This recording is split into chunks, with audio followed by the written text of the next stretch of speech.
Bonjour, mon nom est Mélina, je suis libraire à la librairie Monet dans la section des adultes. Et aujourd'hui, je vous présente les incontournables de la section des arts.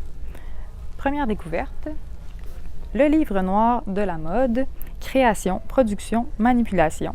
C'est un livre de la journaliste Audrey Millette, qui est une ancienne styliste également et chercheuse associée au CNRS, et c'est également une doctorante en histoire.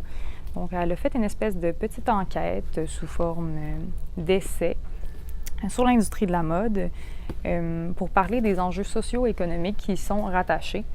L'industrie de la mode, c'est la deuxième industrie la plus polluante au monde. Donc, si vous voulez devenir un consommateur responsable tout en gardant votre style, je vous conseille de lire ce livre-là. C'était tout pour lui. Prochain livre. Donc, le prochain livre, c'est Londres et Liverpool avec les Beatles, un guide de voyage d'Abbey Road à Penny Lane. Le voici. C'est un livre de Philippe Brossat. Dans le fond, là, vous allez vous dire « Ah, c'est un autre livre sur les Beatles, j'en ai déjà lu plein. » Mais cette maison d'édition-là, Le mot et le reste, est reconnue pour ses essais sur la musique. Donc, je vous les conseille tous en général, mais plus précisément celui-là, parce qu'il revisite un sujet qui est déjà très exploré, comme j'ai déjà dit, sous une autre forme, qui est l'espace. Donc, on retrace les pas des Beatles à travers 300 lieux, c'est ça, où ils ont eu un impact, où ils sont juste allés prendre des cafés. Donc, c'est vraiment plaisant comme lecture, puisque c'est une espèce d'anthologie de leurs pas dans plusieurs lieux différents. Et c'est sous forme c'est écrit comme un papier journal un peu. Je ne sais pas si vous voyez, comme ça, ouais. Donc, on a vraiment l'impression de fouiller les archives de quelqu'un, comme si on n'avait pas le droit, mais vous aurez le droit lorsque vous le procurez, évidemment. Ensuite, prochain livre, toujours dans la maison d'édition Le mot et le reste, Rock fusion, funk, hip-hop, new metal et autres métissages. Un essai de Jean-Charles Desgros. Donc ça a accroché mon regard puisque c'est important, je trouve, de parler d'intermédialité, de fusion entre les différents genres musicaux. En fait, de fusion entre les différents genres culturels en général. Et ça, c'est un essai que je vous conseille pour explorer un petit peu plus des groupes qui ont eu une grosse popularité, comme Red Hot Chili Peppers, qui ont mis du rap, de la musique alternative dans leur musique, et qui sont quand même devenus un gros succès. Donc, c'est un livre qui explore justement les métissages en musique.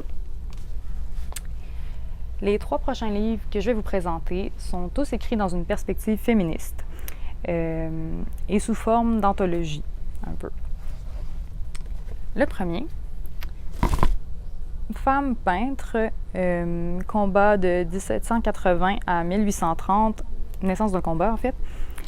Donc, le voici, très beau livre, très bien imagé.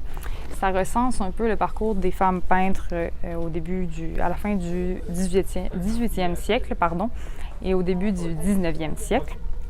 Donc, on s'imagine que ce n'était pas possible à l'époque d'être une femme peintre, mais c'était le cas. Donc, on va à la rencontre d'Élisabeth Lebrun, par exemple, qui est une grande peintre de l'époque. Je pense que c'est important d'avoir ça en bibliothèque, puisque ça peut donner des modèles aux jeunes filles, des modèles d'artistes, des modèles de résistance, à une époque où c'était pas facile d'être une figure de résistance, justement, quand on était une femme. Donc, je vous conseille ce bel ouvrage, juste pour le plaisir. Je vous montre une belle peinture de femme. Et voilà. Si ça vous convainc pas, je sais pas qu'est-ce qui va vous convaincre.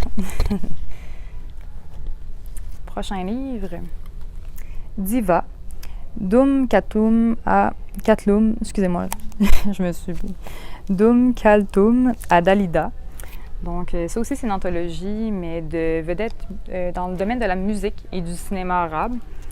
C'est un univers culturel que je connais peu, mais que je trouve fascinant Et ça explore les divas dont il est question.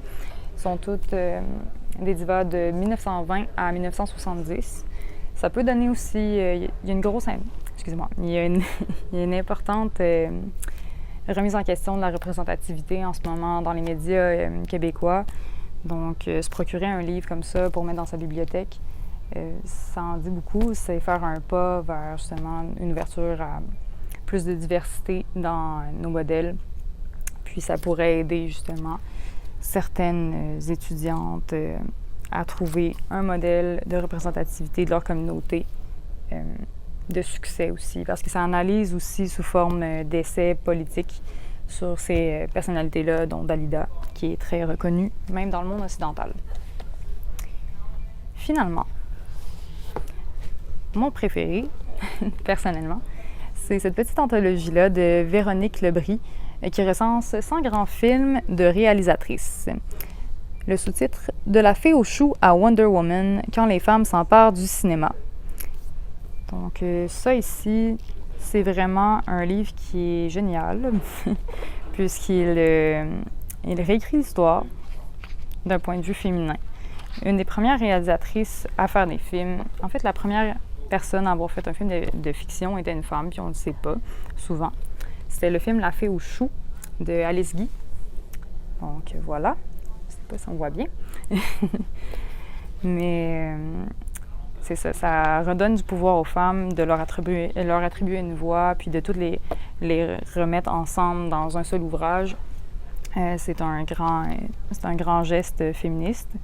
Donc je vous conseille de vous procurer ça, de lire ce livre-là, mais surtout aussi de regarder les films qui s'y trouvent pour bonifier votre culture cinématographique et donner un petit peu plus de pouvoir aux femmes réalisatrices. Merci beaucoup. C'était les incontournables de la section des arts pour le mois de juin. Je vous remercie et on se voit le mois prochain. Bonjour, bienvenue à cette liste d'incontournables adultes, documentaires, essais de la salle de montre de juin. Belle récolte, encore une fois. Je vais commencer ici avec un intégral, un rassemblement de 6 essais du physicien Étienne Klein, vulgarisateur scientifique que vous connaissez sûrement. Je l'adore. Tous ses livres sont littéralement... on dévore ses livres. Il a réussi à vulgariser, entre autres, le domaine de la physique quantique, comme peu d'auteurs savent le faire. Et si vous avez l'occasion d'écouter ces capsules qu'on peut retrouver sur YouTube, c'est vraiment génial. Son verbe est très agréable à entendre. La physique selon Étienne Klein, donc ça regroupe ici œuvres scientifiques d'Étienne Klein pour vraiment aborder, parce que ça aborde différentes séquences de temps, différents sujets également, même si ça reste toujours dans le domaine de la science, naturellement physique, mais très bien, Étienne Klein ici. Ah, ça, j'adore cette maison d'édition, Alia, j'en ai sûrement déjà parlé. Modulation, traduction française ici, une histoire de la musique électronique. Donc, j'adore, c'est vraiment des beaux objets, livres. Belle présentation, illustration noir et blanc, photos. Et bien sûr, on parcourt au 20e siècle, 21e siècle, dans tous les recoins, devrais-je dire, de la musique électronique, qui est très vaste, des auteurs très connus, publics, et d'autres moins connus, plus obscurs, entre guillemets. Donc, très bonne introduction ici. Ici, prendre la route en philosophie, une philosophie de la conduite. Alors, moi qui aime conduire sur des longs chemins, c'est un livre ici très bien, d'une belle réflexion, on voyage, devrais-je dire, et c'est une philosophie de la conduite à travers des récits, à travers le cinéma, à travers les romans, une belle réflexion là-dessus. François Julien, ce point obscur d'où tout a basculé. C'est pour qui le connaît, François Julien, j'espère, en philosophie. C'est un spécialiste du monde chinois, de la philosophie chinoise. Il a fait depuis une trentaine d'années, sinon plus, un énorme travail d'approche, de pont entre nos deux mondes, l'Est, l'Orient, l'Occident, au niveau de certains auteurs. Et il va plonger dans la pensée chinoise pour montrer, nous, ici, en Occident, qu'est-ce qu'on ne voit pas littéralement dans notre pensée, qu'est-ce qu'on évite, qu'est-ce qu'on a perdu en choisissant tel chemin de pensée avec les Grecs, avec le Moyen-Âge. Et il va nous rapporter comment, finalement, on voit se dessiner une nouvelle façon de voir le monde, littéralement, d'appréhender le monde grâce à ce monde chinois, à la pensée chinoise. Et là, ce point obscur de tout a basculé. C'est vraiment, il fait des études, ce dernier livre montre des études très précises, une dissécation presque de notre vie intérieure, de la façon dont on vit avec les événements de la vie courante. Et là, ça porte un petit essai vraiment toujours très brillant, toujours très vivant, sur ce moment où dans nos vies, on sent où un détail, une infime particule, j'allais dire, va faire en sorte que notre destin, notre vie va prendre un tournant plutôt que d'autres. Donc, c'est ce sentiment-là. Il y a quelque chose là qui vient de craquer. Et qu'est-ce qu'on fait avec ça? Comment le vivre? Qu'est-ce que ça veut dire dans nos vies ici? Voilà. Cyril Roosevelt, vous connaissez, en poche, j'en parle parce que c'est en poche, mais c'est parce que c'est Cyril Roosevelt et c'est toujours merveilleux, aussi bien ses romans que ses essais. On la connaît peut-être un peu moins, on l'aborde un peu moins quand elle écrit ses essais. Les mirages de la certitude, essais sur la problématique corps-esprit. Je le dis tout de suite, ce n'est pas un ouvrage savant, malgré le fait que Cyril Roosevelt a une culture scientifique, entre guillemets, philosophique, littéraire, médicale, absolument fantastique, et qui fait que ces ouvrages, comme celui-ci, nous rapprochent toujours d'un quotidien. On ne se sent jamais très loin avec elle dans le domaine et elle nous prend un peu par la main pour aller dans ces champs d'études, oui, qui peuvent être absolument corsés. Je pense à la problématique corps-esprit en philosophie, qui est là depuis 3000 ans et qui a des ouvrages extrêmement techniques. Elle va, c'est ça, ouvrir ces domaines-là à notre réflexion. Donc, très, très, très, très bon. Ici, je me suis bien amusé. Chez Fides, bel ouvrage, solide, Kitsch Québec, Kitsch QC, et on fait le tour littéralement au 20e siècle. Restaurants, bars, salons et autres lieux dépaysants, histoire d'un patrimoine méconnu.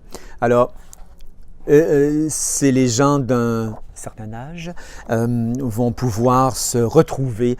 Moi, j'ai eu du plaisir, je dois l'avouer, à voir d'anciens restaurants chinois sur le boulevard Sherbrooke et tout, où on parle d'un kitsch, mais on parle d'une époque où on va voir les Italiens à Montréal, les Grecs. Il y a toujours une facture très, très bien détaillée de ces restaurants-là, de ces lieux. Peu importe, beaucoup de figures de restaurants, là, mais c'est ça. Donc, c'est léger, c'est bien, mais c'est instructif aussi d'un certain point de vue culturel sur le Québec du 20e siècle. Je parle simultanément de deux livres, deux sommes, alors là, vraiment incontournables, complémentaires, incontournables, faits par des spécialistes, sur l'histoire du livre et de l'édition. Le premier ici, Yann Sordet, chez Albin Michel, donc garantie 100%, Histoire du livre et de l'édition, postface de Robert Darton, qui a sorti ici, édité et piraté, le commerce des livres en France et en Europe au seuil de la Révolution. Alors, c'est vraiment passionnant. C'est des hommes ayant une culture historique, livresque, absolument époustouflante. Et bien sûr, à travers l'histoire du livre et de l'édition, la librairie également, parce qu'à cette époque-là, ces ouvrages étaient connexes.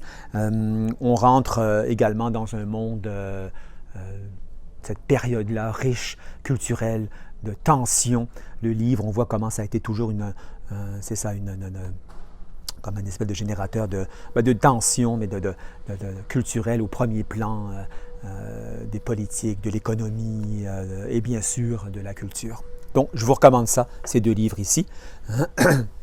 En littérature, essai littéraire, j'ai lu de très très bonnes critiques et pour l'avoir parcouru là récemment, pourquoi le style change-t-il? Gilles Philippe, aux Impressions Nouvelles, très belle maison d'édition. Nous avons ici un essai qui pose la question de l'évolution, peut-être le mot est mal choisi de ma part, mais pourquoi, comment est le style des écrivains au cours du 20e siècle, 21e siècle, change. Qu'est-ce qui change? Pourquoi ça change? Donc, c'est aussi, ce qui est bien, moi j'ai beaucoup aimé, c'est comme un parcours dans l'édition littéraire à travers le monde, des auteurs qu'on connaît et qui marquent un certain style. Et pourquoi? Qu'est-ce qui s'est passé là? Cette espèce, un peu comme on parlait tantôt, de point de rupture, de basculement. Cet auteur-là va discuter de ça. Ici, en section cuisine, histoire de l'alimentation, de la préhistoire à nos jours. Alors là aussi, beau livre, plein d'illustrations, l'alimentation à travers le monde, donc de la préhistoire, on remonte très loin, le monde médiéval, toute la relation, donc c'est aussi un livre naturellement de sociologie, d'anthropologie, d'ethnologie, la relation que nous avons depuis des temps immémoriaux avec la nourriture, l'alimentation. Très passionnant. Suzanne Griffin, belle traduction ici, La femme et la nature, aux éditions Le Pommier. Il faut savoir que Suzanne Griffin est une pionnière. Tout dans ce livre a été comme je parle de rupture encore une fois, mais dans le monde philosophique, mais large, de l'écologie, de l'écoféminisme, parce que dans ce livre-là, c'est vraiment fabuleux, on rentre dans un monde, parce que cette femme, cette penseur va vraiment de passer à une biographie, va sauter à de la poésie, à des passages d'une profondeur philosophique absolument époustouflante, à des anecdotes. On va tomber là à un chapitre, quelques pages sur l'horticulture, sur une plante, un arbre. Donc, tout ça révèle dans le fond un monde connecté et voilà, on rentre dans une pensée surtout très large et on respire à l'intérieur de ça et c'est magnifique.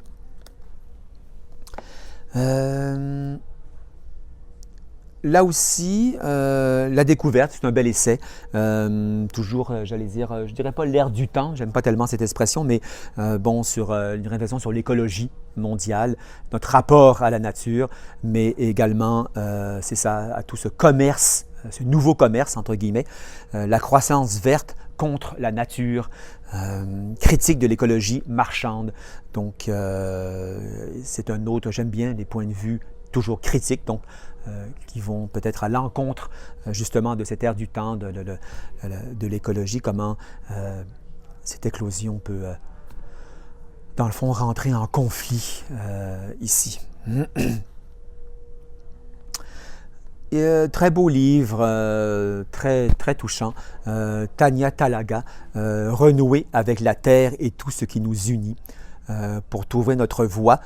Voix amérindienne, donc voix de femmes, voix de jeunes qui, dans ce monde contemporain, le monde amérindien, autochtone, on le sait, c'est des tragédies. Et là, on dirait que c'est un médicament, ce que Platon appelait le pharmacon, pour guérir, pour retrouver une voie nouvelle, retrouver une voie dans les deux sens du terme. Donc, c'est par le fait de replonger dans leur culture, dans sa culture. Donc oui, ça s'adresse naturellement à ces gens-là, mais moi j'en ai bénéficié. C'est une littérature absolument merveilleuse et ça fait chaud au cœur de lire un livre comme celui-ci. Édition revue et augmentée. Encyclopédie critique du genre. C'est le genre d'ouvrage que j'adore. Édition La Découverte. C'est encyclopédie. Donc, il y a des entrées qui vont naturellement aborder la question du genre, question critique, donc au sens, non pas s'opposer, mais au sens d'une réflexion qui se veut objective et qui se veut pour certaines entrées critique au sens constructif, essayer de dévoiler les impensés et de voir un peu l'état des choses, si on peut dire. Et ce qui est intéressant, naturellement, ces différentes entrées-là, naturellement la littérature, sur la musique, on va avoir des entrées de l'Internet, handicap, gynécologie, tout ça va tourner autour du genre. Je pense que c'est un ouvrage incontournable à ce niveau-là. C'est assez particulier, sujet rarement traité, toujours aux éditions La Découverte, ce mois-ci. Pascal Jamoul, Je n'existais plus, les mondes de l'emprise et de la déprise. Alors, c'est intéressant parce que là, c'est un ouvrage, bien sûr, approfondi, je dirais général, par les sujets abordés, des mondes de l'emprise. Donc, l'emprise toxique dans un couple, l'emprise dans une relation amicale, l'emprise de pouvoir dans le monde du travail, de l'économie en général, des classes sociales, l'emprise d'une secte, naturellement, d'une religion, peu importe, mais c'est ce phénomène d'emprise et de déprise. Donc, je ne dirais pas que c'est un manuel comment s'en sortir, mais oui, en même temps, il y a des pistes de réflexion très, très intéressantes, des cas qui sont apportés sur ce monde-là. Et bien sûr, j'aime bien la page couverture qui montre une toile d'araignée. Voilà. Ça, c'est vraiment l'ouvrage, je termine très bientôt, un ouvrage vraiment intéressant. Empreinte à la recherche des fossiles du futur. Alors, c'est vraiment particulier parce que scientifiquement, donc de façon anthropologie, la science de la matière, la physique et tout, va s'imaginer dans 1 million, 2 millions, 3 millions, 10 millions d'années, si nous sommes encore là, naturellement, les futurs archéologues, anthropologues vont trouver des choses de cette peut-être de nous, des artefacts, peu importe. La Terre sera modelée différemment parce que nous aurons été là. Alors, c'est un ouvrage scientifique, d'imagination scientifique, à partir de ce qu'on sait là. Admettons, il donne des exemples, des traces de carbone qui restent 100 000 ans dans l'atmosphère. Tout ce qu'on fait, le goudron, le béton et tout ça, ça va laisser des traces. Et qu'est-ce qu'on pourra dire de nous à ce moment-là? Donc, voilà. C'est comme une vision du futur sur nous. C'est vraiment particulier, mais c'est grand public, très intéressant.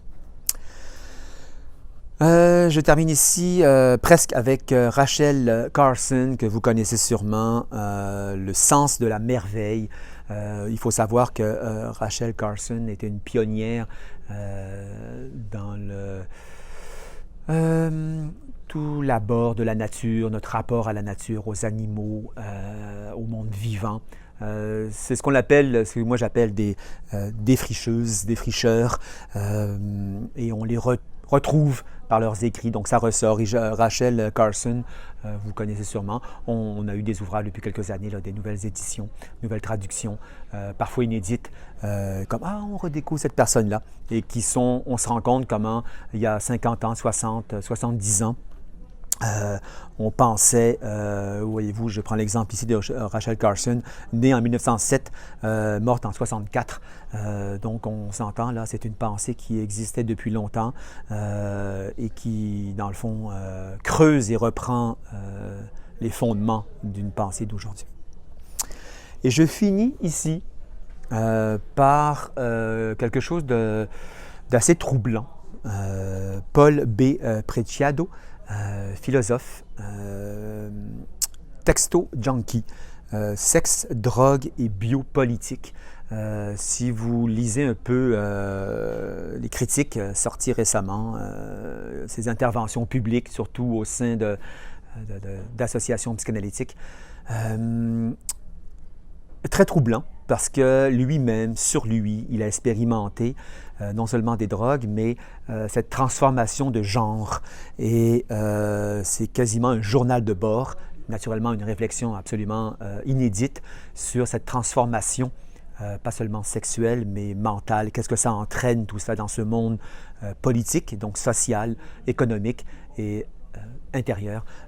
C'est troublant parce que ou bien on trouve ça complètement fou, ou bien on trouve ça vraiment, là encore, un livre qui amorce probablement un point de rupture dans cette pensée-là, mais c'est très fort, très très fort, mais pas à mettre entre toutes les mains. Voilà. Alors, ça termine pour les incontournables adultes et ces documents de la salle de montre de juin. Merci, au plaisir, bonne lecture.